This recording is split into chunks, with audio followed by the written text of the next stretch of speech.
Welcome, Chosen One. Hey guys, welcome to the Assimilate channel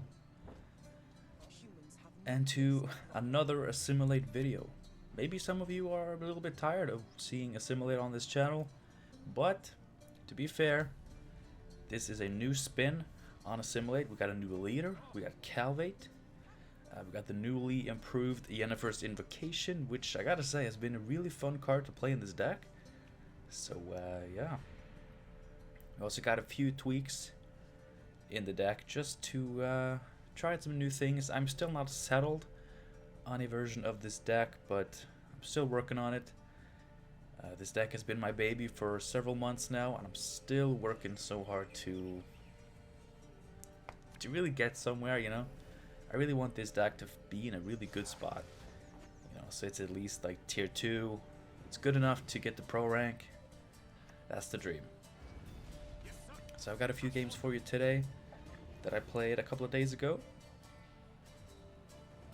These were some really intense games, really fun games, and I am excited to show them to you. So this first one, as you can see, is against Eithne. Playing some of the new Harmony cards. Well, the one new Harmony card, and also the new Waylay. This Half-Elf Hunter is actually a pretty good card for us to get because it's 6 points, which is generally really high for the bronzes we can get with informants. But also because we can trigger the Harmony whenever we play a Scoia'tael unit. If it's in a new category, we'll trigger the Harmony. So it's also kind of working as an engine for us as well, which is really cool. Now, something that has become quite apparent to me is that Duchess's Informant is often not a card you want to see.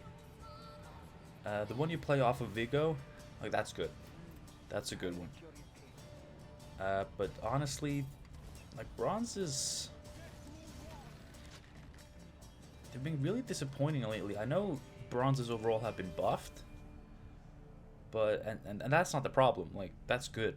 That makes Informant better.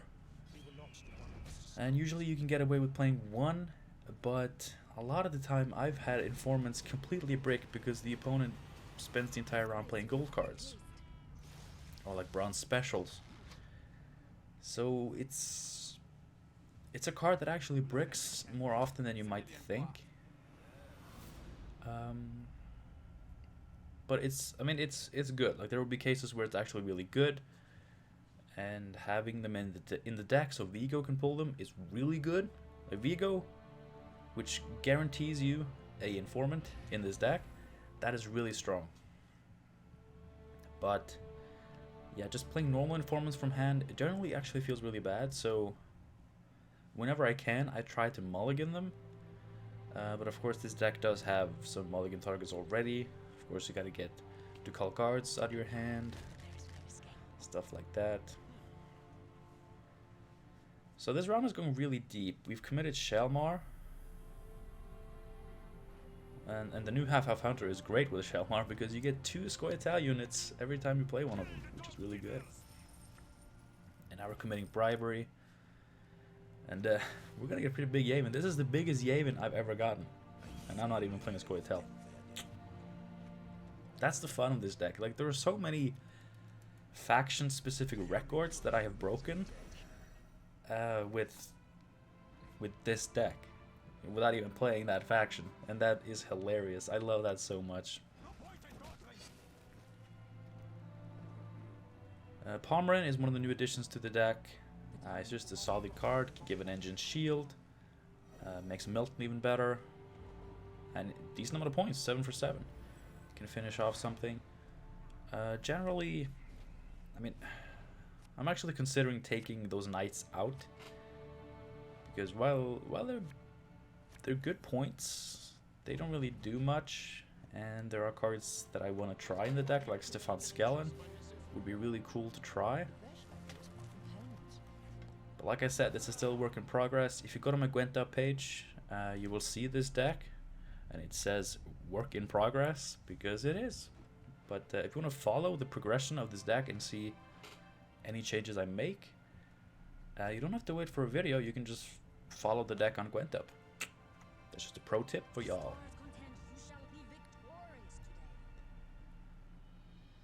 So we're going into round 3. And we lose our first engine.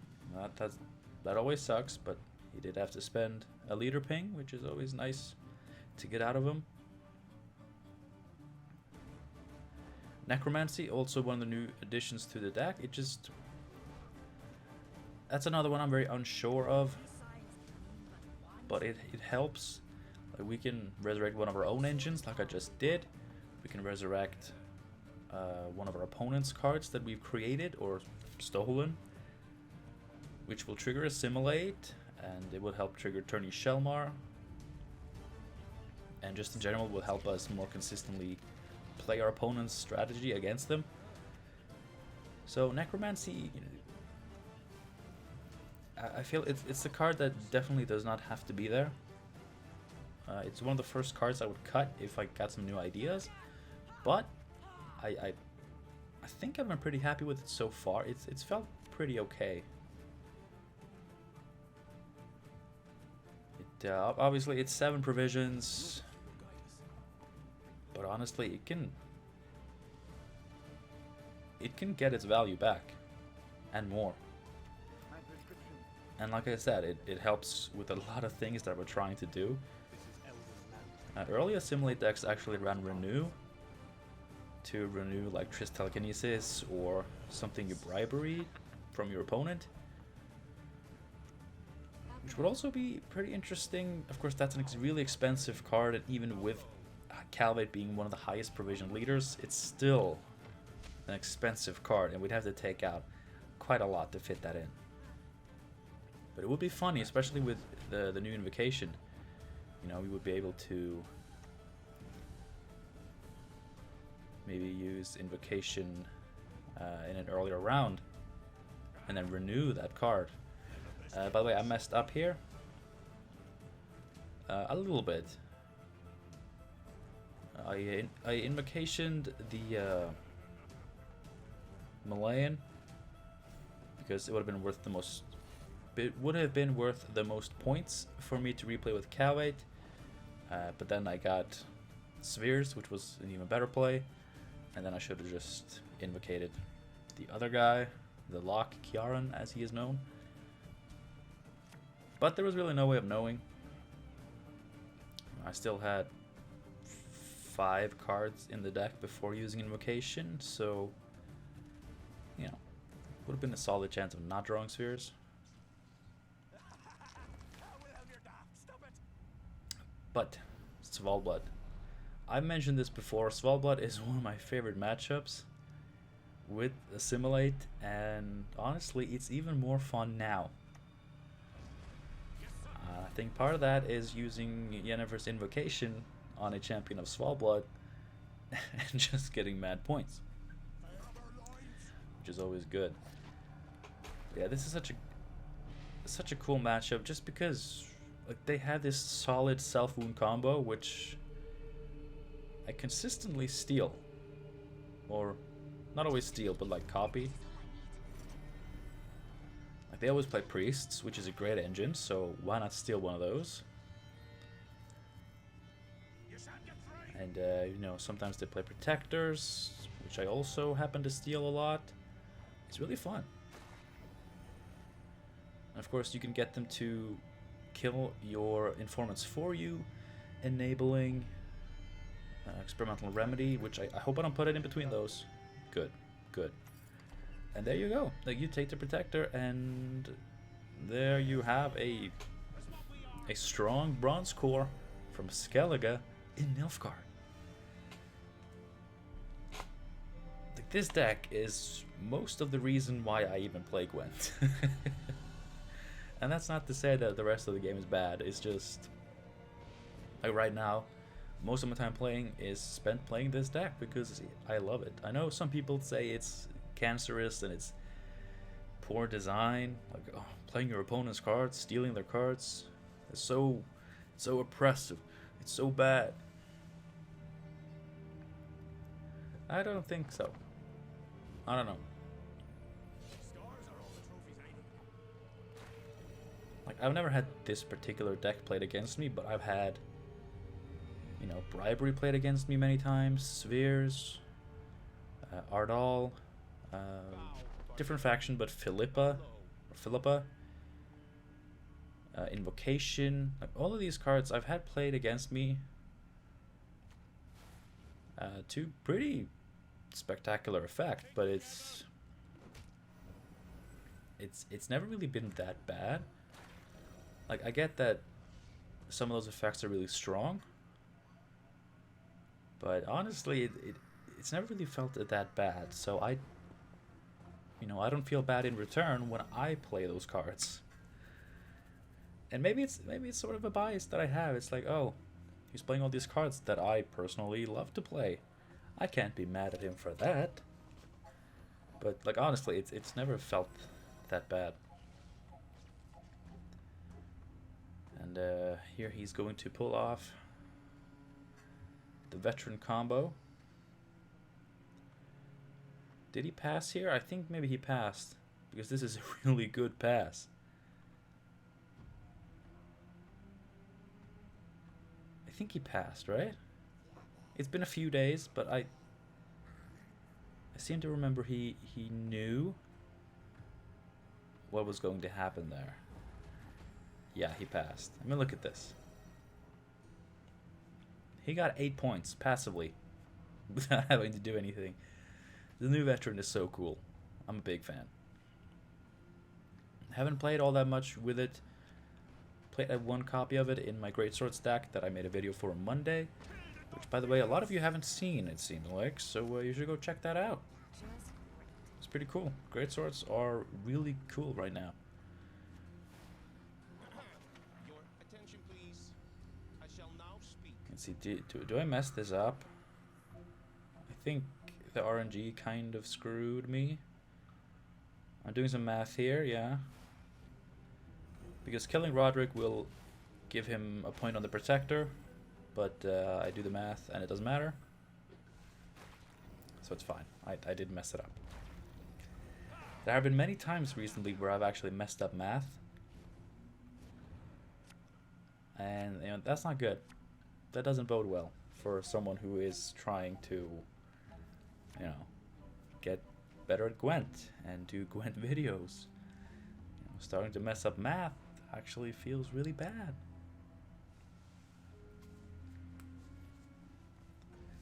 But yeah, Svalbard is pretty good right now, it seems. They've got some new tools that are really, really helping them out. Squeaky chair.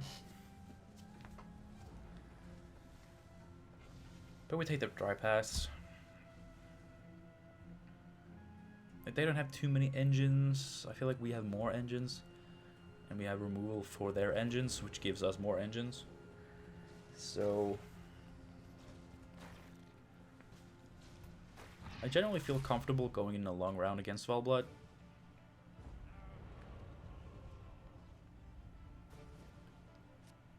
So why don't we talk about Calveit versus Ardal, right? Because if you pay attention, last season I played Ardal with this deck, and it was really good. Ardal is really strong. We do play a lot of tactics naturally, so he seized for 5 without us having to mess up our deck for it. His Seize enabled us to play, you know, help us play our opponent's deck, help us get more points on Shelmar. So Ardal is really good with this. But I wanted to try something new. I tried Anna Henrietta first. And I don't know if I just suck with her or what, but that didn't go well. It didn't go well at all. So I jumped onto Calveit because I wanted to try the new Invocation. And that particular combo has been very cool so far. I don't think it's ever really let me down. It's been pretty consistent. And of course, if you don't draw Invocation, Calveit is still fine. Like, he'll give you access to something that's left in your deck. Often it will be an Assimilate trigger nonetheless, or something good. So like it's never really been that bad. Of course, here Diviner being a Purify just is really good when people try to lock us. I love that. But yeah, so Calveit has one more provision, right? He gives us access to more cards in our deck, which is always good. He has the invocation combo, which is, some people are calling it Ardal on steroids, and in some cases it will be. Like for example, against Svalbard, you know, we invocation his champion of Svalbard, and then we play it. 12-point invocation, 12-point leader, and we get a Skellige card on our side of the board, which is really good. So all in all, like I've not been unhappy with Calveit. I miss Ardal because of the Ardal version had a lot more control, not just with the leader, but I also played assassinations in that version, which I could do in this as well, but I've chosen not to for some reason. But yeah, I often miss the control. Like right here, we could have just seized that priest, would have made a big difference in the match. But I mean, what do you do? You know, what do you do? It's complicated. But yeah, I haven't been unhappy with Calveit. He's been good. He's been very good.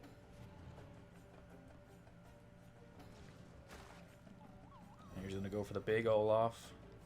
I wonder if this is the match where I... No, that was a different match. There was a match where my opponent did a very similar thing to this, although he used Heim to set Olaf to 1 power and then boost it up.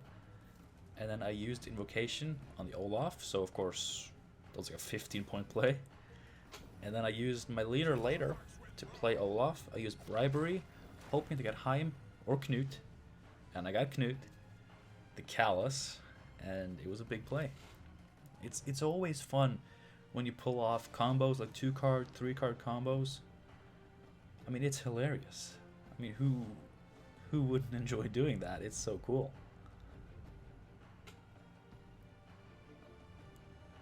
And we've got quite a few. We got 4 Skellige units on the board. Of course, those longships are looking a little bit worse for wear, but generally Svalbard wouldn't have anything to kill them with.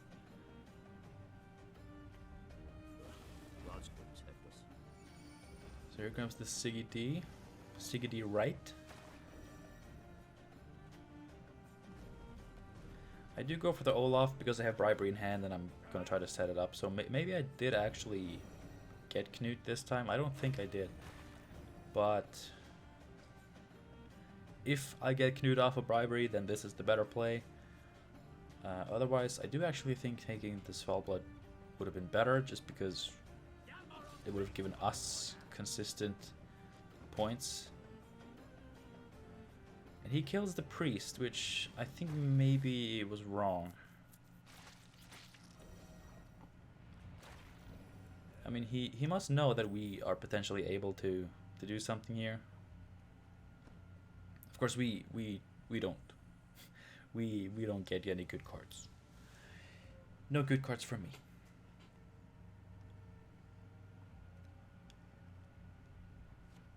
So do I take the long ship? Yeah.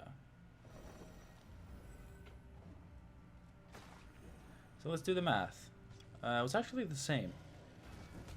I took his 15 and I gained in total a 9, which is 24 value, which is the same we would have gotten from Svalbard.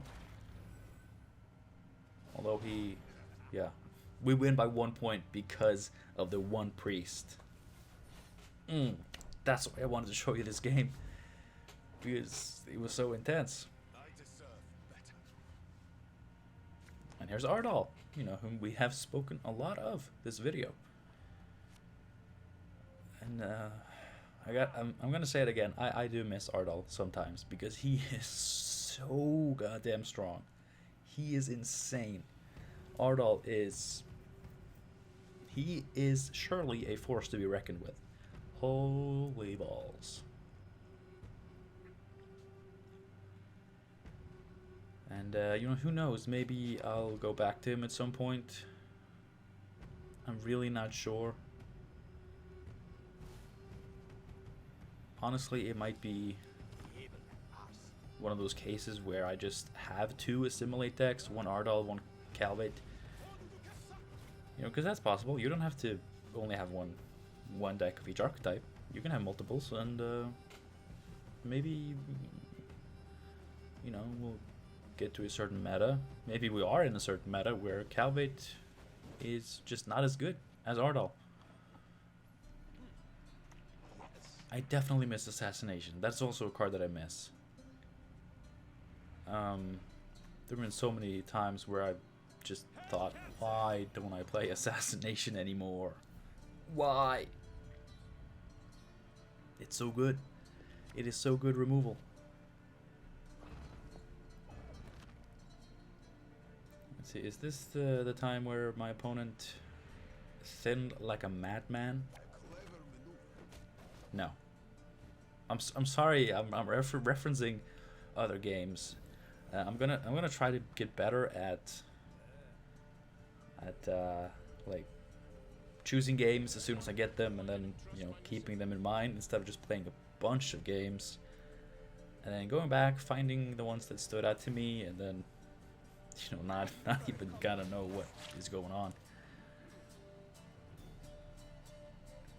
So the Menagerie Keeper it's a pretty good card, right? It's easily a 7 for 5. And yeah, it's pretty good. I like it. Here I'm just messing around with the board because you can now interact with the ground below your cards. There are a few different interactions that I've seen. You can just click the dirt and it will, you know, just stir up some dust. You can click like wooden planks on the Skellige board and you'll see like splinters. And something I didn't know, but I saw in McBeard's video today, is that if you click the sword that is on the opponent's side of the Nilfgaard board, you get a little clink. It's pretty cool. Like, that is something I've actually been missing in Gwent, because, you know, often I find myself clicking around the board just because I'm waiting for my turn and stuff like that. And then it's really fun to just have little effects like, oh, clink, clink, psh.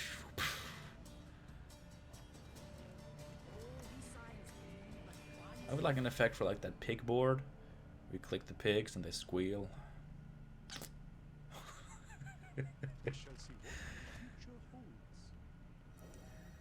So this guy obviously doesn't fully know how to play Hyperthin, I think. Maybe he just had a really bad hand, because playing Sarthisius in round 1 like that is not very good. And actually, I do believe he maybe plays Tibor as well. I think maybe he has Tibor in his hand, which is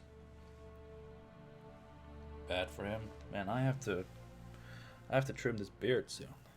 Just trim it, not shave it. Just do a little fixer-upper on these out stickers. What? I can't think. Must be because I'm dehydrated.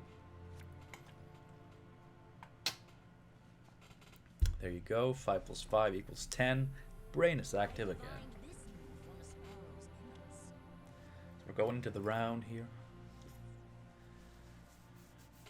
We got the first round, and we're bleeding him. I'm still learning how to play against Hyperthin, because like you'd think bleeding is the way to go, right? Because they have these big boy cards that will wreck almost anything in a round 3.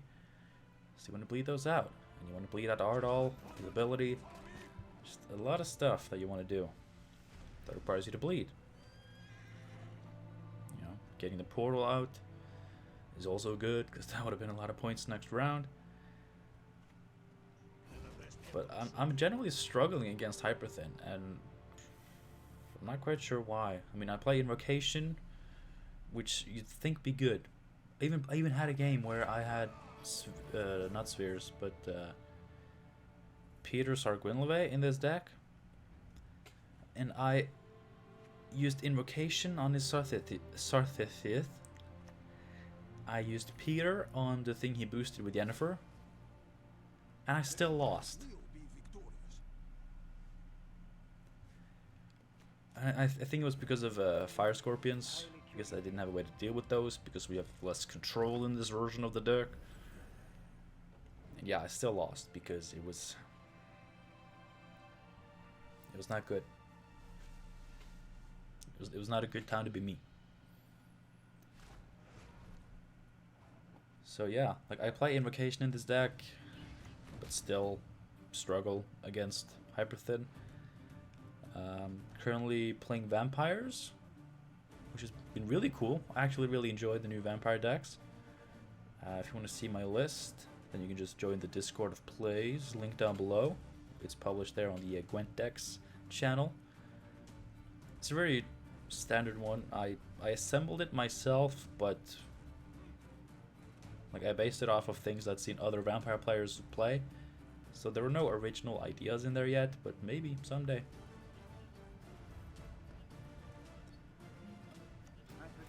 I forgot to mute my phone. Sorry. Oh no. Oh no. That's nothing. It's just, my day is kind of ruined now, but forget about it. We're playing Gwent. But yeah, playing Vampires has been pretty good. And the reason I bring that up is because Vampires also have a pretty strong way of dealing with Hyperthin in Karathi Heatwave, which is a card they play. Which is also really good against Svalblood.